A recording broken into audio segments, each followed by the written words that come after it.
Bonjour, dans cette vidéo, je vais vous faire les démonstrations de quelques valeurs remarquables du cosinus et du sinus. Alors, vous avez vu précédemment que on a ce tableau-là, donc on a les valeurs du cosinus et du sinus qu'il faut connaître par cœur pour un angle de 0, pi sur 6, pi sur 4, pi sur 3, pi sur 2 et pour pi. Dans cette vidéo, je vais vous démontrer pourquoi le cosinus de pi sur 4 et le sinus de pi sur 4, c'est racine de 2 sur 2. Et je vais vous montrer pourquoi le cosinus de pi sur 3, c'est 1/2. Et le sinus de pi sur 3, c'est racine de 3 sur 2. Commençons par cette valeur de pi sur 3. Alors, si je fais un dessin, donc je peux tracer le cercle trigonométrique et je peux placer le point M sur le cercle trigonométrique pour que, ici, j'ai un angle de pi sur 3. On se souvient que pour placer pi sur 3, c'est comme si on coupe un demi-cercle en 3 parties. Donc nous, on veut montrer ici que le cosinus de pi sur 3, c'est 1/2 et que le sinus de pi sur 3, c'est racine de 3 sur 2. Alors déjà, j'ai placé h, la hauteur issue du point M. Et si on regarde le triangle OMI, comme M est sur le cercle, alors OM c'est égal à 1, puisque le cercle trigonométrique, par définition, c'est un cercle de rayon 1. Et de même, I est sur le cercle, donc OI vaut aussi 1. Donc ça veut dire que OM est égal à OI. Donc on a un triangle isocèle. Mais c'est pas n'importe quel triangle isocèle. Rappelez-vous, on avait fixé au départ que l'angle ici faisait pi sur 3. Donc ça veut dire qu'on a un triangle isocèle qui a en plus un angle qui mesure pi sur 3. Alors peut-être ça n'éveille pas tout de suite quelque chose chez vous. Pi sur 3 radians, c'est pareil que 60 degrés. Et si on a un triangle isocèle qui fait 60 degrés, alors ça implique que tous ces angles font 60 degrés, que tous ces angles font pi sur 3. Donc ça veut dire que c'est un triangle équilatéral. Or, si c'est un triangle équilatéral, on a quelques propriétés assez spécifiques, comme la hauteur et la médiane sont aussi la médiatrice sont confondues. Donc ça veut dire que ici, comme j'avais placé h, le pied de la hauteur ici de M, je l'avais placé comme une hauteur pour qu'il y ait un angle droit, mais finalement c'est aussi une médiane, c'est aussi une médiatrice. Donc ça veut dire finalement que h, c'est le milieu de OI. Mais h, c'est pas n'importe quoi, c'est l'abscisse du point M. Donc OH, la distance OH, c'est plutôt OH qui est l'abscisse du point M. Et donc si H ici, il est le milieu de OI, alors ça veut dire que cette longueur OH, elle est égale à 1/2. Or, cette longueur OH, ce n'est rien d'autre que le cosinus de pi sur 3, puisque c'est l'abscisse du point M. Donc cosinus de pi sur 3, c'est 1/2. Je continue pour trouver la valeur du sinus. Alors, je peux me placer maintenant dans le triangle OMH. Ce triangle OMH, il est rectangle en H, et donc je peux appliquer le théorème de Pythagore. L'hypoténuse, c'est OM, donc ça me permet d'écrire que OM au carré est égal à MH au carré plus OH au carré.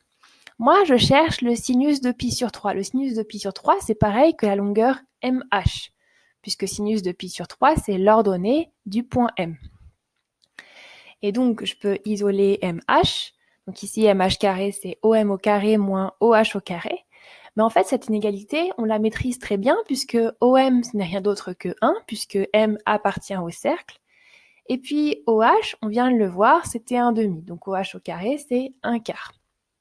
Donc ça veut dire que MH au carré est égal à 3/4. Donc ça veut dire que MH égale 3/4. Ici, je me suis permis d'écrire que MH, c'était pareil que le sinus de pi sur 3. Alors, il faudrait faire attention parce que le sinus de pi sur 3, il pourrait être négatif. Donc, peut-être que le sinus de pi sur 3, ça aurait pu être moins racine de 3 sur 2. Mais en fait, ici, avec la figure, je suis assurée que ce sinus, il est positif. Donc, il n'y a pas de problème dans ce que j'ai écrit. Sinus de pi sur 3, c'est bien racine de 3 sur 2. Donc, si on résume ce qu'on a fait, on a placé le point M pour que l'angle fasse pi sur 3. On a dit que comme M et I étaient sur le cercle trigonométrique, alors le triangle était isocèle, mais comme il avait de plus un angle de pi sur 3, alors c'était un triangle équilatéral. Ça nous permet de dire que médiane et hauteur, c'est la même chose, et donc que H, c'est le milieu de OI, et donc que cos pi sur 3, c'est 1/2. Et ensuite, on a appliqué le théorème de Pythagore pour trouver la valeur de sinus de pi sur 3. Regardons maintenant la démonstration pour montrer que le sinus de pi sur 4 et le cosinus de pi sur 4, c'est racine de 2 sur 2. Alors ici, je vous ai fait une situation, donc j'ai placé le point M sur le cercle trigonométrique de manière à ce que l'angle soit égal à pi sur 4. Alors ici, je vous ai tracé la bisectrice de l'angle IOJ ou OIOJ. Et en fait, donc elle coupe notre triangle OIJ en deux triangles de même mesure. Donc par symétrie, on peut dire que cos de pi sur 4 sera égal à sinus de pi sur 4. Donc finalement, on a juste à trouver une de ces deux mesures. Alors plaçons-nous dans le triangle OMH, c'est un triangle rectangle, donc je peux appliquer le théorème de Pythagore qui me permet de dire que OH au carré plus HM au carré est égal à OM au carré. Alors, comme on vient de dire que sinus de pi sur 4 était égal à cosinus de pi sur 4, ça veut dire que OH est égal à HM. Donc, ça me permet ici de remplacer, par exemple, HM par OH. Donc, mon égalité se transforme en 2OH au carré est égal à 1. Et finalement, OH au carré est égal à 1/2. Maintenant, si je prends la racine carrée, je vais obtenir la valeur de OH, c'est-à-dire la valeur de cos pi sur 4. Encore une fois, ici, je sais que cos de pi sur 4, c'est positif, il n'y a pas de doute par rapport au cercle trigonométrique, et donc je n'ai pas besoin de prendre moins la racine de 1/2. Donc finalement, OH, c'est pareil que cos de pi sur 4, qui est pareil que sinus de pi sur 4, qui est pareil que racine de 1/2. Souvent, vous avez du mal à voir que racine de 1/2, c'est pareil que racine de 2 sur 2. Donc ici, je vous ai mis un petit peu le détail. Donc on peut mettre la racine sur le numérateur et sur le dénominateur. Racine carrée de 1, c'est 1. Et puis ensuite, on peut multiplier le numérateur et le dénominateur par racine de 2. Et racine de 2 fois racine de 2, ça fait 2. C'est pour ça qu'on a 2 au dénominateur. Donc racine de 1/2, c'est pareil que racine de 2 sur 2.